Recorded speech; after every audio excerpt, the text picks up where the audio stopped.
আগে আমরা প্রায় প্রতি সানডেই কোথাও না কোথাও বেরোতাম।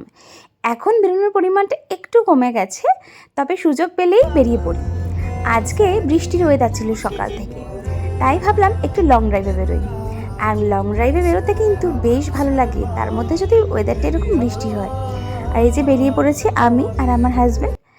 অনেক দূর যাওয়ার পর মনে হলো কিছু খাই, কারণ বেরোনোর উদ্দেশ্য মানে কিছু খাওয়া দাওয়া করা। আমরা চলে এলাম সোজা মাইকেলনগর ধাবায়। ওখানে এসে কিছু খাবার দাবার অর্ডার দিলাম। আর খাবার দাবার বলতে রাত্রের ডিনার নয়, সন্ধ্যেবেলায় কিছু স্ন্যাক্স খাওয়া ভেবেছিলাম, তবে স্ন্যাক্সটা একটু হেভি হয়ে গেছিলো।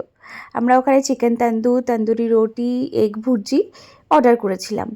খাবার দাবারের কোয়ালিটিগুলো মোটামুটি ঠিকঠাক ছিল, খুব খারাপও না, আবার খুব বিশাল ভালোও বলবো না। তার সাথে লাস্টে একটু লাস্সি অর্ডার করেছিলাম। এখানে লাস্সিটা খুব ভালো হয়, আর ঠান্ডা বেশ কিছু খেতে ইচ্ছা করছিল, তাই খাওয়া দাওয়া করে আমরা আবার বেরিয়ে পড়লাম। এরকম গান শুনতে শুনতে মাঝে মাঝে একটু লং ড্রাইভে বেরোনোর মজাটা কিন্তু একদমই আলাদা। ভীষণ ভালো লাগে আমার। তোমাদের কার ভালো লাগে?